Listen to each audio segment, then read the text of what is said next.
Evet, merhabalar. Şimdi biraz oyun zamanı. Gelin hep beraber R tuşuna basarak oyunumuzu tekrar oynayalım. Ve bu oyunu e, baştan deneyelim. Evet. Şimdi daha önceki videomuzda yaptığımız gibi bir elimiz vardı. Elimize algılıyorduk ve mesafesini ölçüyorduk. Bakın şu anda ekranda görülen pembe renkli hedeflere elimle yaklaştırarak basıp yeşile döndürüyorum ve puan kazanıyorum. Gördüğünüz gibi. Evet, bu oyunun şimdi Python kodunu nasıl yazdığımızı hep beraber işleyeceğiz. Skorumuz 10, R tuşuna basarak yeniden başlayabiliyoruz. Veya ESC tuşuna basarak çıkabiliyorum. Şimdi bu oyunu aslında bir önceki videomuzda e, el mesafesi nokta py isimli bir uygulama yapmıştık. Ne yapıyordu bu el mesafesi? Şimdi şurada sağ tıklayıp boşlukta sağ tıklayıp el mesafesi nokta py dosyasını çalıştırayım. Elimizin kameradan olan uzaklığını ölçüyordu. Elimizi algılıyordu MediaPipe ile. Bir önceki videoyu seyredenler bunu hatırlayacaklar. Bu kodun üzerine şimdi biz bir oyun geliştireceğiz. Bu oyunu geliştirmek için yine adım adım ilerleyeceğiz ama her zaman olduğu gibi file'a tıklayarak PyCharm içerisinde settings diyerek settings'te gördüğünüz gibi Python 3.8 kullanıyoruz. MediaPipe'ı ve CVZone'u yüklememiz gerekiyor. Tabii OpenCV'yi söylemiyorum. OpenCV'de mutlaka olması gerekiyor.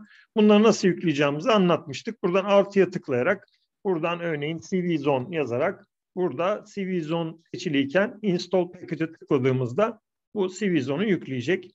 Aynı şekilde MediaPipe'ı da yüklememiz gerekiyor. Şimdi el mesafesi nokta pay dosyası üzerine neler ekleyeceğiz?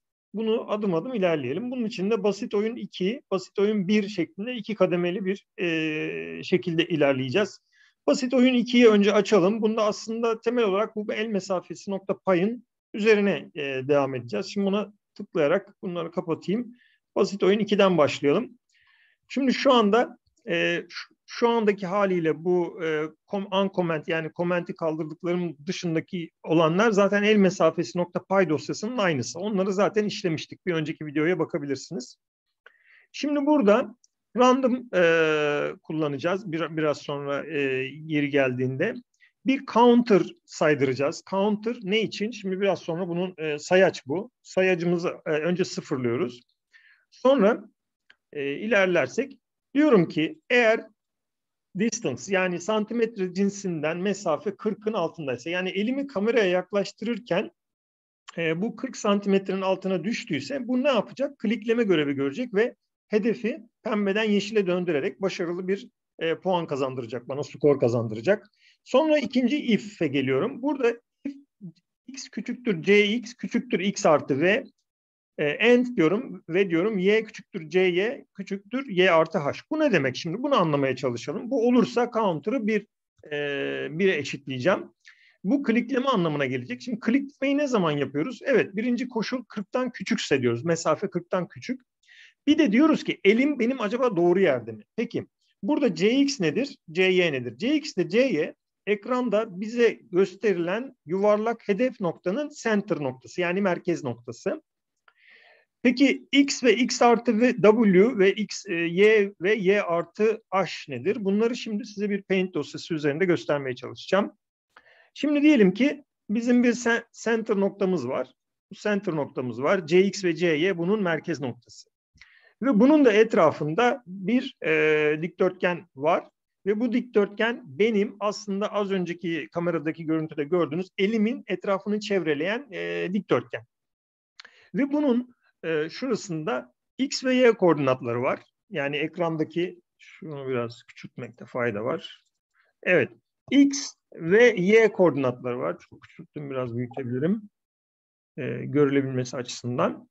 Evet. X ve y koordinatı tam da şu nokta aslında. Şurası. Bu noktanın koordinatı. Bir de şurada bir nokta var. Bu noktada aslında tam olarak nedir?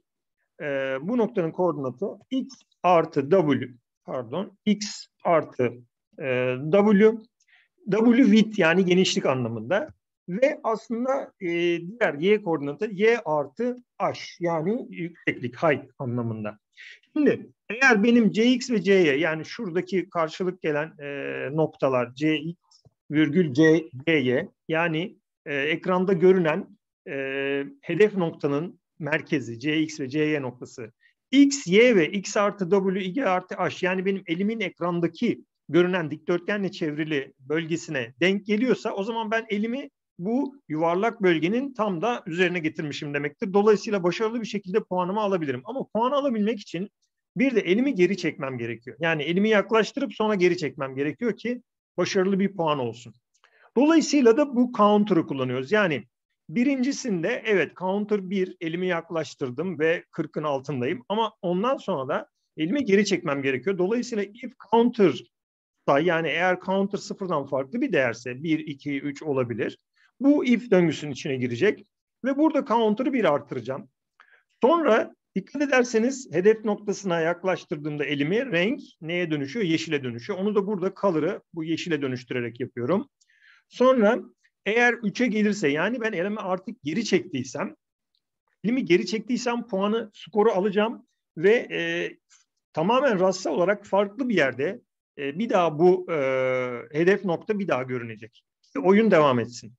Cx ve Cy'yi dolayısıyla random round-int komutunu kullanarak ekranda 100 ile 1100 arasında herhangi bir noktada ve x'i 100 ile 1100 arasında, y'si de 100 ile 600 arasında herhangi bir noktada tekrardan o yuvarlak hedef noktasını göstereceğim. Sonra bunun color'ını tekrardan yine daha üzerine basılmamış haliyle, yani işte pembe renge dönüştüreceğim. Skoru başarılı bir şekilde yaptığım için 1 artıracağım. Counter'ımı da tekrardan 0'a eşitleyeceğim ki bu döngü tekrardan başa dönsün. Ama skorum 1 artıyor. Dolayısıyla her başarılı hedef göstermemde, elimle kliklememde skorum 1 artacak. Ve burada daha değiştirmem gereken bir şey yok. Buradaki diğer bölgeler zaten var. Bir de tabii şurada skoru gösteriyorum. Skoru göstermek için de şu anda skoru ekranda göstereceğim. Ve sonra da zaman döngüsünü de ekleyeceğim. Oyunu şu anda bakın random'ı da artık eklediğim için, aşağıda random'ı kullandığım için import random yapmam gerekiyor. Öbür türlü nerede kullanmıştık? Evet, burada random'ı kullandığımız için import random yapmamız gerekiyor. Şimdi bunu basit oyun 2'yi çalıştırmak için burada sağ tıklıyorum. Basit oyun 2'yi çalıştırıyorum. Bu adımda şimdi ne elde ettik? Şu anda bakın ekranda görünen, pembeyle görünen, yaklaşınca ben yeşile dönüyor. Elimi geri çekince tabii counter yine artıyor. Ondan sonra tekrar sıfırlıyorum counter. Bakın geri çektiğimde puanımı alıyorum ve her seferinde bakın burada gördüğünüz gibi skor 1 artıyor. Şu ana kadar bakın hemen aldı. Geri çekmem lazım. Tekrar geliyorum, puan basıyorum. Evet, şu anda yine bir oyun alıyorum. Şu anda bir zaman yok oyunumda ve ayrıca oyunun bittiğini gösteren game over yazan bir ekranda yok. Şimdi onu yapmak için bir sonraki adıma geçelim. O da basit oyun 1. Ben size yine bunun son halini GitHub'da paylaşacağım. Şimdi burada da artık ne yapmamız gerekiyor? Önce import time diyerek zamanı kullanacağız. Tabii şu anda aktifleşecek biraz sonra kullandığımız zaman. Oyunla ilgili değişkenlerimizi bakın burada tanımladık. Cx ve Cy'miz bakın ilk başta 250. Rengimiz ilk başta o pembe renk, hedefimizin rengi. Şimdi bir de time start diye bir zamanı, ilk başta başlangıç zamanımızı ölçüyoruz. Time diyerek. Sonra da total time'ımızı da başta 20'ye eşitliyoruz. Yani toplam bize 20 saniyelik bir süre verecek oyun. O 20 saniyede kaç puan toplarsak artık. Sonra şuraya bir if ekliyoruz. Peki oyunumuz eğer hala 20 saniyenin içindeysek devam edecek. Dolayısıyla bir if döngüsü içinde time eksi time start, yani benim şu anki zamanım başlangıç zamanımdan farkını aldığımda hala total time'dan küçükse, yani 20 saniyeden küçükse oyun devam edecek. Oyun 20 saniyeye kadar devam edecek. Bakın bu if yazan yerde artık şu kısmı bir içeri paragraf alarak, şu kısmı nereye kadar? Şuraya kadar olan kısmı, evet. Bir else'imiz var aşağıda, evet, oraya kadar. Bütün bu kısmı seçiyorum ve tab tuşuna bir kere basarak içeri alıyorum, intent yapıyorum. Bakın şu anda bunun hepsi, bütün bu kısım if döngüsünün içine girdi.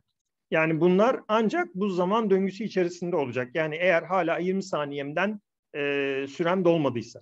Tabii bu 20 saniyeyi değiştirebilirsiniz. Yukarıdaki şu 20'yi değiştirerek 30 da yapabilirsiniz.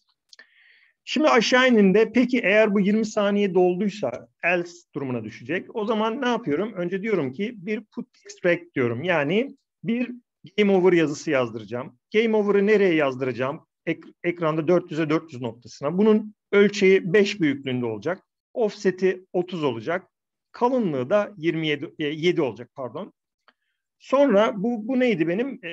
Game over yazım. Sonra da your score, yani işte burayı değiştirebilirsiniz. Buraya skorunuz diyebiliriz. Skorunuz diye değiştirebiliriz. Skor değerini nereden alacak? Yukarıda biliyorsunuz skor değerimizi 1 artırıyorduk. Her elimizi hedefe götürdüğümüzde 1 artırıyorduk. Ve son olarak da şunu yazdırıyoruz. Diyoruz ki R'ye basarsanız oyun tekrardan başlayacak. Bunu da istiyorsanız şöyle değiştirebilirsiniz. R'ye yeniden başlamak için R'ye basın diyebiliriz. Her neyse onu şimdilik bırakalım. Bir de burada ne yapıyoruz? CVZone kütüphanesinden put extract'i çağırarak yine ekranda, bir de şurayı açmam lazım. Ekranda yine sağ üst köşede total time'dan time.time eksi time start'ı çıkartıyorum. Yani toplam süre 20'den geriye doğru her bir an, her bir saniye geriye doğru sayacak. Yani sağ üst köşede 20'den geriye doğru zamanı saydıracağım. Ve bunun başına da total time diyeceğim. Time left de diyebiliriz ya da kalan zaman diyebiliriz buna mesela. Kalan zaman diyelim. Evet, şurayı da elimizdeymişken değiştirelim. Press R to start. Yeniden şöyle diyelim. Yeniden başlamak için R tuşuna basınız diyelim. Çok nazik bir şekilde. Son olarak tabii ki oraya bastığımızda yeniden başlaması için de key eşittir ort R'yi tanımlayalım. Yani R'ye basıldığında ne yapsın? Time start'ı o anki zamana eşitlesin. Sıfırdan başlayacak. Çünkü skoru da sıfıra eşitlesin. Bu şekilde şimdi programımızı çalıştıralım. Bu artık oyun son haline geldi. Bakın yine ben eğer buraya basarsam basit oyun 2'yi çalıştıracak. Onu yapmamak için şurada sağa tıklıyorum boşlukta. Basit oyun 1'i çalıştır diyorum. Evet, şu anda oyunumuz çalıştı. Bakın yukarıda, bakın kalan zaman kısmı görünmüyor. Dolayısıyla bunu önce SC'ye basarak, bakın orada mesela yer çok uzun yer kapladığı için, alan kapladığı için sadece zaman diyelim. Öbür türlü ekranda çok yer kaplıyor. Şimdi oyunu tekrar çalıştırdığımızda bakalım ne görünüyor. Bakın zaman 18'de geriye doğru sayıyor. Şimdi ben elimi tekrar gösteriyorum. Bu arada elimin etrafında bu dikdörtgen çizmezse başarılı bir puan alamıyorsunuz. Yapamıyorsunuz yani. Bakın her seferinde geri çekmem gerekiyor ve skor artıyor. Bakın burada elimi şu anda dikdörtgen algılamadığı için burayı başarılı yapamadım. Biraz kameranın dışına çıkıyorum. Evet, şurada aşağıda gördüğünüz gibi skorunuz 7. Yeniden başlamak için R tuşuna basınız. Nasıl görünüyor? Türkçe karakterleri kabul etmediği için. O zaman bize şöyle yazabiliriz. Yeniden şurayı değiştirelim. Başlamak için diyelim, değil mi? Bu karakterleri tanımadı çünkü. R tuşuna basınız, bas diyelim ya da evet. Bu şekilde oyunumuzu tekrar revize edebiliriz. Evet. Tekrar başlarsak, yani Türkçe karakterlerde bu şeyleri görebiliyoruz. Hatta hazır elimizdeymişken Türkçeleştirme adına oyun bitti diyelim, değil mi? Şurada. Evet. Evet, aynen burada şimdi tekrar çalıştıralım. Oyunları da artık böylece Türkçe'ye dönüştürebiliriz. Evet. Skoru da tabii Türkçe'ye çevirebiliriz. Skor da İngilizce yazıyor. Evet. Bakın elimin dikdörtgen olarak algılamadığı zaman puanı vermiyor. Evet. Buradan geri çekmeniz gerekiyor puan almak için. Evet. Gördüğünüz gibi evet, burayı biraz zorladık. Zaman 0, oyun bitti. Skorun 8, yeniden başlamak için R tuşuna bas diye görünüyor. O R tuşuna bas yazan yeri biraz daha X noktasında biraz daha geriye çekebilirsiniz. Mesela 380 diyelim mesela. Burada X mesafesini ayarlıyor. Diyelim bunu tekrar başlattığımızda kendinizi uygun bir şekilde Türkçe karakterleri dönüştürdüğümüz için uygun bir yerde yazmasını sağlayabiliriz. Ortalamasını sağlayabiliriz. Evet. Bakın dikdörtgenin görünmesi lazım. Aksi takdirde işe yaramıyor. Evet. Evet. Biraz oyun oynayalım dedik. Bugünkü programımızda. Evet, yeniden başlamak için R tuşuna basarsanız tekrar başlıyor. Bugünlük bu kadar yeter diyelim. Umuyorum herkese faydalı olmuştur. Bu kodu tekrar GitHub'da paylaşacağım. Herkese iyi günler diliyorum.